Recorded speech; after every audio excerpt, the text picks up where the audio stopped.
What do you play when a song is over and someone comes up to speak? Like if you're in a service, and say you've been singing, let's do pick me up, turn me around, place my feet on solid ground. I thank the Master, I thank the Savior, I thank God. And the song is over. Do you know what to play?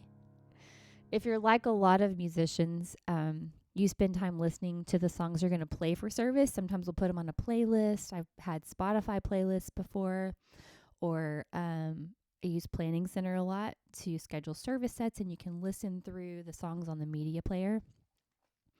And then maybe you find a chord chart and play the song through a few times. But how many of you forget to practice one of the most important things, and that's background music? I know. If you're like, what? Okay, I have to be honest. I was kind of the same way at first.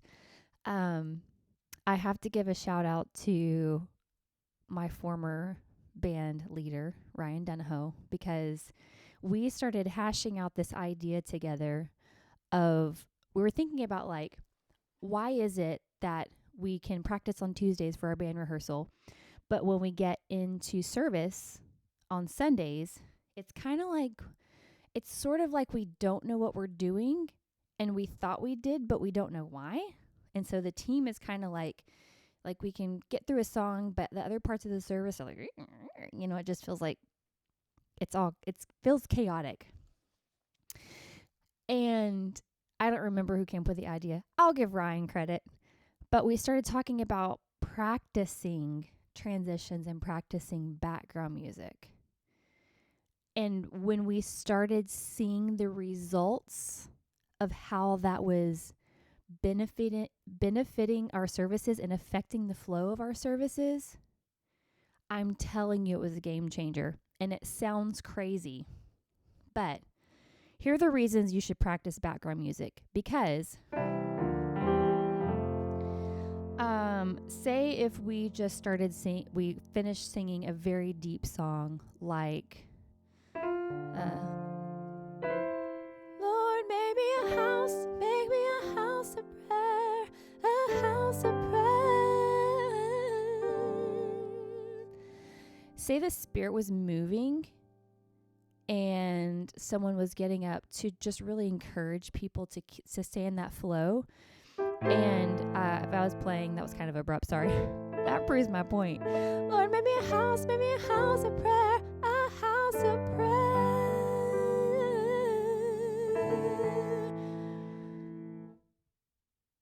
And then that happened.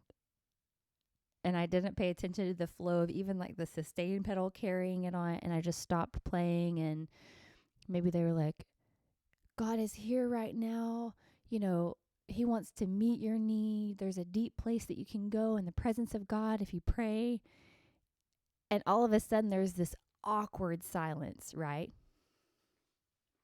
And maybe the preacher is even pausing to let a point sink in, and I'm not playing.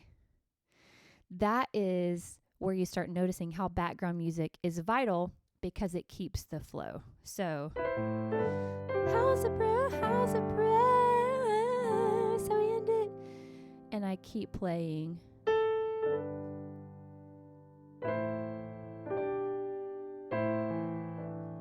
And someone's talking about the move of the Spirit of God, and I'm keeping the flow going, especially if I have some kind of pad sound in the background. Okay, does that make sense?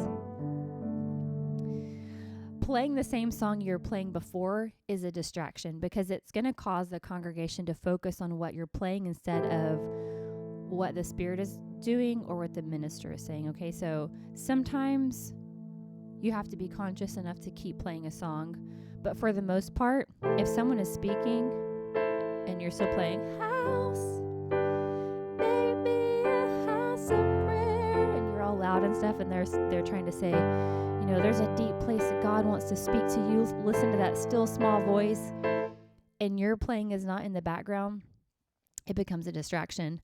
Not playing, like I said before, is not a good strategy when it comes to background music. You need to be ready to play and flow, and this comes with being comfortable on your instrument. So can you answer a question for me? When is the last time you intentionally practiced background music? Or are you a make it up as you go kind of musician?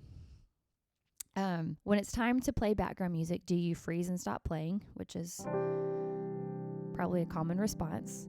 This is most often the wrong thing to do and can cause a bigger distraction. The silence creates unease in the service. Okay? So be mindful of times when you are in the congregation and you notice things that catch your attention. Okay? All of us watching this are probably musical. We have some sort of musical ear. So we notice, oh, the bass player's bass is out of tune. Oh, we notice that singer doesn't know the song. Or we notice when the musician stops playing. If you keep playing the same song you were playing before, you're going to get all the attention. People are going to sing along, and they're going to miss everything that's said because you're still playing this. Now, if it's more of an interlude part of the service, or you feel like you're going to go back into the song, then yes, that's the right time to keep playing the song. But as a rule of thumb, like if they're taking offering or announcements and you're always playing the same song after that, mix it up. Okay? One thing you can do is you can play the same chords of the song, but slower. A lot of people do this, but if you're not careful, playing the same chords can still sound like the song. Okay, I've recommended that to musicians before. So if we were doing,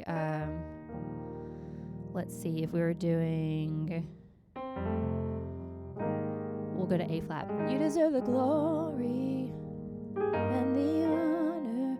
Lord, we lift our hands in worship as we magnify your name. You guys know this song. Okay? So if the song ends and you're still going, maybe not in rhythm, but you're playing the same chords, right? We know what you're playing. Okay? Because our brains are already in the vein of that song. We've been thinking of it. We've been singing it.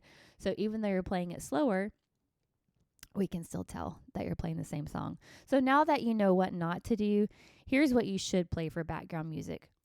Play any variation of chords that sound good. This is why playing by number is another reason why it's important. Okay? So if I was in the key of C, I literally could just put numbers in my brain and play them. So I'm going to play 2, 3, 4. Those are my bass notes. Okay? So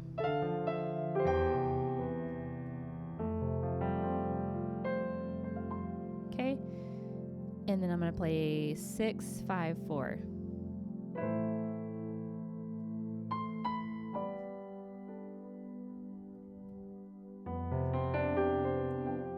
Okay, so the numbers 1 through 7, mix those up. Second thing is to play without rhythm, which is what I'm doing now. So I may play 2 chords back to back like that, roll the chord up, or leave space, and then play another chord. Or I may play 3 chords back to back, hold, let it hold. There's no rhythm. I'm letting go of all rhythm. Okay? And then I might play 2 chords, leave space there. Okay? See how I kind of played the chords quickly back to back and then I left space? So there's no I'm not going.